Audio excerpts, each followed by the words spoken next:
Hola amigos, ¿cómo están? Ya familia Supra, estamos listos para la lectura del día de hoy, 26 de febrero. Y pues me di cuenta que no teníamos ningún dato curioso o histórico interesante dentro de esta lectura que llevamos de números y me encontré uno bastante interesante. No sé si recuerdan ustedes, acabamos de leer en Números capítulo 15, cuando Dios también le pide a Moisés y a Aarón que el pueblo de Israel vista de una manera peculiar, que dice que en sus túnicas debería de tener un borde de color, no sé si recuerdan. Entonces los israelitas era parte de su vestimenta, estos bordes. Y hoy voy a leer acerca de eso. El título de esta lectura se llama Vestir los mandamientos. ¿No? Que les comento bien en Números 15. Dice así: la religión antigua era física, estaba llena de sonidos, de olores y de sabores. Las leyes de pureza se aplicaban al templo, a la comida, los utensilios de cocina, las tiendas y los edificios, la ropa y el cuerpo humano, de forma muy parecida a la circuncisión, que era una señal física del pacto. Los antiguos israelitas ataban símbolos físicos a su ropa y su cuerpo como expresiones externas de su identidad. De aquí vamos a ver estos famosos, se pronuncia los tzitzit, tzitzit.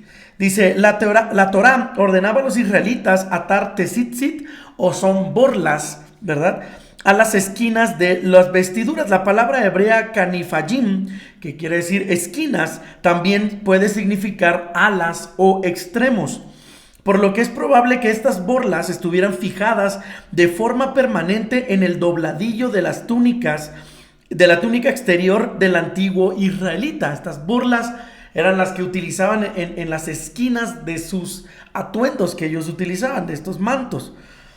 En otras culturas antiguas también se decoraban los bordes. La Torá también exigía un cordón azul entre las borlas. Fuentes rabínicas y datos arqueológicos indican que el tinte azul se elaboraba a partir de una glándula producida por unos moluscos negros del Mediterráneo. Tres variedades de moluscos producían varios tipos de azul morado y rojo púrpura. Los caracoles daban una cantidad muy pequeña de tinte, por lo que este era muy caro. Los israelitas solo necesitaban un poco, probablemente el equivalente al producido por 15 moluscos, para cumplir el mandamiento, como viene en Números 15. Las culturas vecinas utilizaban el color azul o violeta como un símbolo de realeza. El cordón azul o púrpura o violeta los israelitas podía constituir una forma simbólica de mostrar el estatus real de toda la comunidad como Dios, como su rey. ¿Ok?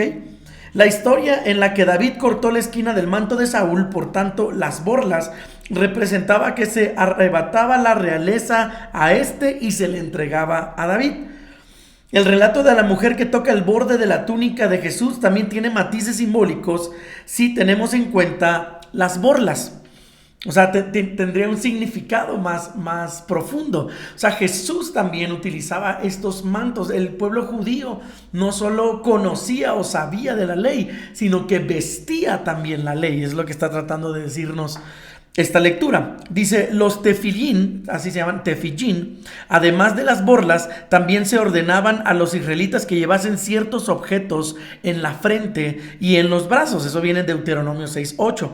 Estos se llamaban tefillín en hebreo. Resulta difícil saber con certeza cómo eran en la antigüedad. Sin embargo, en el periodo del segundo templo, o sea, del 515 antes de Cristo y en el 70 después de Cristo, los judíos utilizaban una banda de cuero para sujetar a la cabeza y el brazo pequeñas cajas de cuero que contenían pasajes de las Escrituras. Es posible que estas cajas sirvieran como una especie de amuleto o talismán llevado para recordar los mandamientos. Se llamaban filacterías, ¿no? Se dice en griego. Que significan amuletos. Los amuletos se empleaban en la antigüedad para protegerse del mal. Habitualmente contenían textos mágicos que ahuyentaban a los malos espíritus. Hubo algún desacuerdo sobre qué textos iban realmente dentro de los tefillín. Fuentes rabínicas posteriores abogaron por Deuteronomio, o sea, que era lo que contenían. Deuteronomio 6, del 5 al 9, o Deuteronomio 11, del 13 al 21, o Éxodo 13, del 1 al 10, o Éxodo 11, 16. Dice la comunidad de Qumran, que es donde encontraron los rollos hace ya tiempo, la comunidad de Qumran también incluyó a los 10 mandamientos. Parece que los tefillín se llevaban a diario, aunque resulta difícil saber hasta cuándo se remonta esta práctica. Deuteronomio dice que se aten a la frente, eso viene en Deuteronomio 6:8. Pero es complicado saber cuándo se interpretó literalmente este mandamiento. Después de la destrucción del templo en el 70 después de Cristo, los tefillín solo se utilizaban habitualmente para la oración, ya no diario. La erosión de la identidad judía de Jesús comenzó en el cristianismo antiguo. Su imagen como judío observante no formaba parte de la iconografía religiosa. Ahorita voy a explicar esto, está súper interesante. Es más que probable que él hubiese llevado tanto tzitzit como el tefillín. Los discípulos Pablo y muchos de los primeros seguidores de Jesús vestirían como los religiosos judíos que eran. O sea, que sí los vestirían. Y aquí termina con una pregunta. ¿Cuánto han perdido la historia y la interpretación cristiana por esta incapacidad de comprender la identidad judía de Jesús? Lo que dice aquí es bastante interesante. A veces nosotros desasociamos o divorciamos totalmente a Jesús con la tradición judía, porque pensamos que Él vino a deshacer la cultura judía, que es parte del ministerio de Jesús. Pero recordemos que Jesús era un judío y era un observante y un practicante también de la cultura judía. Por lo tanto, muchas veces no tenemos en la mente a Jesús utilizando las vestiduras normales que utilizaba un judío. Pero es interesante, yo creo que es importante que también consideremos esa parte, que Jesús hasta cierto punto utilizaba los tzitzit y estos también tefillis, o sea, se amarraba a veces las cajas con esa parte. Puede ser que Jesús, no hay ninguna parte donde lo afirme, pero no suena loco pensar que Jesús también utilizaba todas estas tradiciones y cultura de la cultura judía, ¿verdad? Entonces, bastante interesante la lectura. Espero que les haya gustado, ¿no? Vestir los mandamientos era parte de la cultura judía. Ahora sí vamos a leer la lectura del día de hoy. Nos tocan los capítulos 31 y 32 del libro de Números. Y dice así: la derrota de Madián. Dios le dijo a Moisés: como los madianitas no quisieron ayudar a los israelitas, debes vengarte de ellos. Después de eso morirás. Entonces Moisés le dijo a los israelitas: prepárense para ir a pelear contra Madián. Nos vengaremos de ellos en el nombre de Dios, porque no quisieron ayudarnos. Cada una de las 12 tribus debe enviar a 1,000 soldados. Fue así como se formó un ejército de 12,000 soldados. Moisés los mandó a la guerra acompañados de Finés, que era hijo del sacerdote Eleazar. Finés llevaba los objetos sagrados y las trompetas para dar la señal del ataque. Los israelitas pelearon contra los madianitas como Dios les había dicho, y los mataron a todos. Entre los hombres que mataron estaban 5 reyes madianitas: Evi, Requem, Sur, Ur y Rebá. También estaban Balaam, hijo de Beor. Como botín de guerra, los soldados israelitas, quiero hacer una pausa aquí, dice, también estaba Balaam, hijo de Beor. Recordemos que Balaam, hijo de Beor, es el que contrataron el otro pueblo que leímos ayer para maldecir a los israelitas, y resulta que no pudo hacerlo porque Dios no lo dejó. Entonces también dentro de los reyes o de los personajes que Israel mató en aquella guerra fue a Balaam también, ¿no? Increíble, ¿no? Como botín de guerra, los soldados israelitas se llevaron a las mujeres y a los niños madianitas, y también sus animales y objetos más valiosos. Además, quemaron todas las ciudades y aldeas madianitas. Todo este botín se lo entregaron a Moisés y a Eleazar y al pueblo de Israel, que estaba en el valle de Moab, junto al río Jordán y frente a la ciudad de Jericó. Cuando Moisés y los que estaban con él vieron que regresaba el ejército israelita, salieron a recibirlo. Pero Moisés se enojó mucho con los jefes del ejército y les dijo: ¿por qué no mataron a las mujeres? Ellas siguieron los malos consejos de Balaam, pues hicieron que los israelitas desobedecieran a Dios y adoraran a Baal peor. Por culpa de ellas, Dios castigó a los israelitas con una terrible enfermedad. También lo vimos en capítulos pasados. Perdónenle la vida a las mujeres que sean vírgenes y quédense con ellas, pero maten de inmediato a todas las mujeres que hayan tenido relaciones sexuales. Maten también a todos los niños varones. Los soldados que hayan matado a alguien o que hayan tocado a algún cadáver deben quedarse fuera del campamento durante 7 días. Ustedes y la gente que capturaron deben purificarse delante de Dios los días 3º y 7º. Lavarán su ropa y todo lo que esté hecho de madera y de piel de pelo de cabra. Por su parte, Eleazar les dijo a todos los que venían de la guerra: para poder entrar al campamento deben obedecer las siguientes reglas que Dios le dio a Moisés. Todo lo que ustedes traen debe ser purificado, como los objetos de oro, plata, bronce, hierro, estaño o plomo. No se queman, los limpiarán con fuego y agua mezclada con ceniza. Los que sí se queman los limpiarán solo con agua. El día 7º laven su ropa y entonces podrán entrar al campamento. Dios le ordenó a Moisés: dile a Eleazar y a los jefes del pueblo que te ayuden a contar a las mujeres y el ganado que los soldados trajeron como botín de guerra. Luego dividan tanto a las mujeres como al ganado en 2 partes iguales. Una mitad se les darán a los soldados y la otra mitad a los demás israelitas. De la parte que le corresponde a los soldados, sepárame una de cada 500 mujeres y una de cada 500 animales, y entrégueselos al sacerdote Eleazar como una ofrenda para mí. De la parte que le corresponde al pueblo, sepárame una de cada 50 mujeres y una de cada 50 animales, y entréguenselo a los descendientes de Leví que trabajan en mi santuario.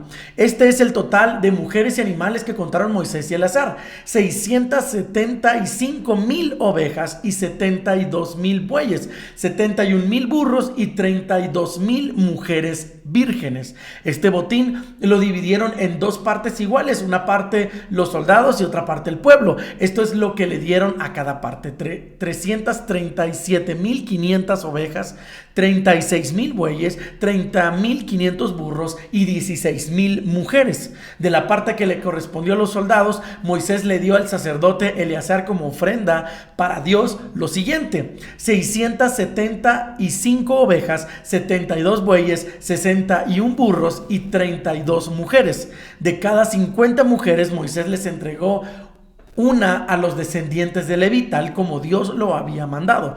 También les entregó uno de cada 50 animales, la ofrenda de los soldados. Los jefes del ejército que había ido a la guerra le dijeron a Moisés: acabamos de contar a los israelitas que fueron a la guerra y ninguno murió. Por eso traemos una ofrenda a Dios para que perdone nuestros pecados. Aquí están todos los objetos de oro que encontramos: brazaletes, pulseras, anillos, aretes y otros adornos. Moisés y el sacerdote Eleazar recibieron todas las joyas de oro que les dieron los jefes del ejército. Cada soldado dio una parte de lo que le había quitado a sus enemigos. Todas las joyas pesaron 184 kilos y Moisés y Eleazar los llevaron al santuario como recuerdo de todo lo que Dios había hecho en favor de los israelitas. La tribu de Rubén y la de Gad eligen dónde vivir. Capítulo 32. La tribu de Rubén y la de Gad tenían mucho ganado. Cuando vieron que la región de Jazer y de Galat eran buena para el ganado, les dijeron a Moisés y a Eleazar y a los jefes de Israel: las regiones de Atarot, Dibón, Hazel, Nimra, Hasbón, Elalé, Sabam, Ebo y Beón son muy buenas para el ganado y nosotros tenemos mucho. Dios conquistó esas regiones para su pueblo, así que ahora les rogamos que nos dejen vivir en ellas y así ustedes, les parece bien, ya no iremos a vivir al otro lado del Jordán. Pero Moisés le contestó, ¿así que a ustedes les parece bien quedarse aquí mientras sus hermanos van a la guerra? Por culpa de ustedes, las demás tribus se van a desanimar y ya no van a querer ir al territorio que Dios les ha dado. Eso mismo hicieron sus antepasados al principio. Cuando los envié desde Cades Barnea a explorar el territorio, llegaron hasta el arroyo de Escol. Luego vinieron a desanimar a los israelitas para que no pasaran el territorio prometido. Dios se enojó muchísimo ese día y dijo, puesto que no quisieron obedecerme, juro que ninguno de los que salieron de Egipto, mayor de 20 años, entrará al territorio que prometí a sus antepasados, Abraham, Isaac y Jacob. Solo entraron Caleb y Josué, porque confiaron en mí. Tal fue el enojo de Dios que durante 40 años hizo que los israelitas dieran vueltas por el desierto hasta que todos los descendientes murieron. Y ahora ustedes, que son tan malos como sus antepasados, hacen lo mismo. ¿Quieren que Dios se enoje de nuevo contra Israel? Si ustedes se quedan aquí y no obedecen a Dios, Él dejará morir a todo el pueblo en el desierto y ustedes serán los responsables. Entonces los de la tribu de Rubén y los de Gad contestaron a Moisés, nosotros construiremos casas para nuestros hijos y corrales para el ganado, pero iremos al frente del ejército y lucharemos junto a las demás tribus, hasta que ellos también tengan un lugar donde vivir. Lo único que deseamos es dejar a nuestros hijos bien protegidos en las ciudades que construyamos para que la gente de esta región no les haga daño.